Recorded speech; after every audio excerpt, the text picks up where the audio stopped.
அஸ்ஸலாமு அலைக்கும் வரஹ்மத்துல்லாஹி வபரகாத்துஹு. தேர்தல் ஆணையம் சார்பாக இந்தியா முழுக்க எஸ்ஐஆருடைய பணிகள் நடைபெற்று தற்போது அதனுடைய இறுதி கட்டங்களை அடைந்திருக்கின்றார்கள். தமிழகத்திலும் பல வாக்காளர்களுடைய பெயர்கள் எல்லாம் நீக்கப்பட்டு மிக பெரும் சர்ச்சைக்குள்ளாகி உச்சநீதிமன்ற தீர்ப்புகளுக்கு பிறகு பல நெருக்கடிகளை சந்தித்த தேர்தல் ஆணையம் தற்பொழுது இறுதி வாக்காளர் பட்டியலை வெளியிட்டிருக்கின்றார்கள். அந்த இறுதி வாக்காளர் பட்டியலிலே கிட்டத்தட்ட 74 லட்சத்திற்கும் அதிகமான பெயர்கள் நீக்கப்பட்டிருக்கிறது. ஆரம்பத்தில் எஸ்ஐஆருக்கு முன் 6,41,00,000 அதிகமான வாக்காளர்கள் இருந்த தமிழ்நாட்டு பட்டியல் எஸ்ஐஆருக்கு பின் 5,43,00,000 சுருக்கப்பட்டது. எஸ்ஐஆருடைய வரைவு வாக்காளர் பட்டியல் வெளிவந்ததற்கு பிறகு அதிலே புதிதாக 27 லட்சம் பேர் புதிதாக இணைந்திருக்கின்றார்கள். தற்போது இறுதி வாக்காளர் பட்டியல் வெளியிடப்பட்டிருக்கிறது. இதில் 5,67,07,380 பேர் கொண்ட பட்டியலை தேர்தல் ஆணையம் இப்பொழுது தமிழகத்திலே வெளியிட்டிருக்கிறார்கள். அதனுடைய பட்டியல் தேர்தல் ஆணையத்துடைய இணையதள முகவரியிலே கிடைக்கப்பெறுகிறது. அதை சகோதரர்கள் தங்களுடைய பெயர் இருக்கிறதா என்பதை சரிபார்த்து இல்லை என்று சொன்னால் அதை இணைப்பதற்கான அடுத்த கட்ட முயற்சிகளை செய்ய வேண்டிய ஒரு நிலை இருக்கிறது. அதை எப்படி நாம் பார்ப்பது என்பதை இந்த வீடியோவில் நம்ம விளக்குறோம். கூகுளில் போய் நம்ம ஓட்டர் இசிஐ அப்படின்னு போட்டாலே அந்த நம்ம தேடுவதற்கான அந்த ஒரு நிலை இருக்கிறது. அதை எடுத்தோம்னு சொன்னாக்கா தேர்தல் ஆணையத்துடைய இந்த முகவரி ஓப்பன் ஆகும்.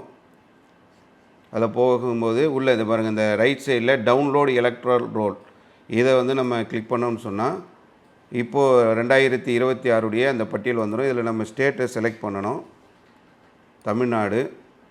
இதில் 2026 பட்டியலை தான் நம்ம இப்போ பார்க்க போகிறோம்.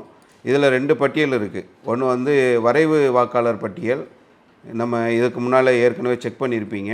இப்போ இது இறுதி வாக்காளர் பட்டியல், இப்போ கடைசியாக அவங்க வெளியிட்டிருக்கக்கூடிய இறுதி வாக்காளர் பட்டியல். இதை நம்ம செலக்ட் பண்ணிவிட்டு என்ன டிஸ்ட்ரிக்கோ அந்த டிஸ்ட்ரிக்கை நம்ம செலக்ட் பண்ணணும். இப்போ சென்னைனா நான் சென்னையில் இருக்கிறதுனால நான் சென்னையை செலக்ட் பண்ணுறேன். அதே மாதிரி எந்த தொகுதின்றதை செலக்ட் பண்ணணும். நான் ஹார்பர் தொகுதி, அதனால் ஹார்பர் தொகுதியை செலக்ட் பண்ணுறேன்.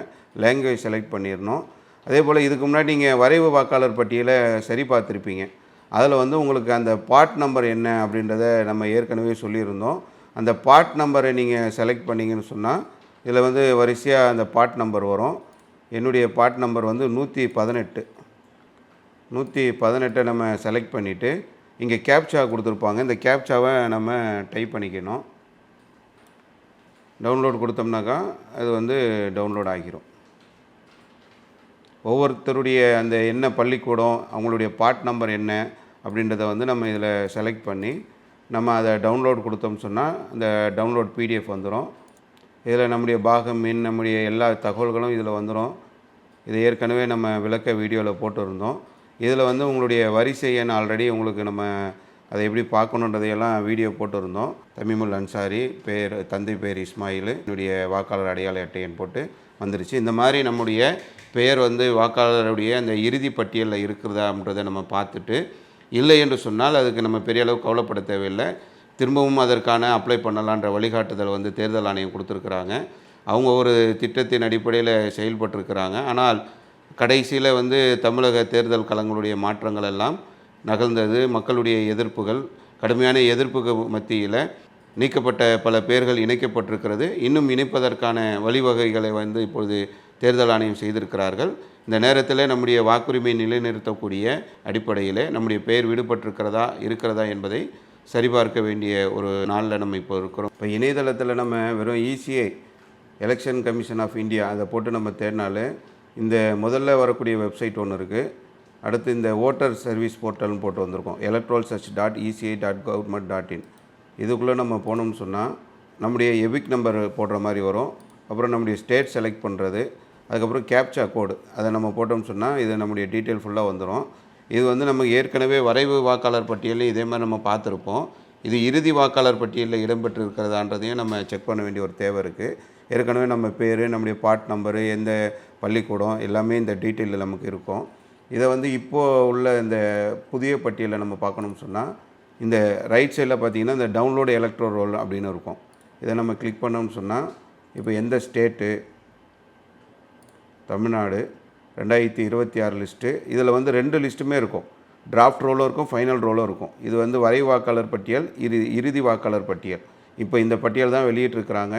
இதில் நம்ம பேர் வந்திருக்கணும். வந்துருச்சுனாக்கா நம்ம வந்து வாக்குரிமை பெற்றவர்களாகவும், அப்படி வரலைனாலும் நம்ம அப்ளை பண்ணுறதுக்கு நம்முடைய பேர்கள் விடுபட்டு இருந்தால் சேர்ப்பதற்கான வழிவகைகள் இருக்குது. அதை நம்ம கவனம் செலுத்தணும். இந்த மாதிரி உங்கள் டீட்டெயில் இருக்குதான்றதை நீங்கள் செக் பண்ணுங்கள். அப்படி விடுபட்டு இருந்ததுன்னாக்கா உடனே அங்கே இருக்கக்கூடிய தேர்தல் அதிகாரிகளை அணுகுங்க. நம்ம பகுதியில் உள்ள பிஎல்ஓ அதிகாரிகளை அணுகி உடனே நம்ம பெயர் அதில் இடம்பெறுவதற்கான வழிவகைகளை செய்யும்படி அன்போடு கேட்டுக்கொள்கிறோம். அஸ்ஸலாமு அலைக்கும் வரஹ்மத்துல்லாஹ். அல்லாஹு அக்பர், அல்லாஹு அக்பர்.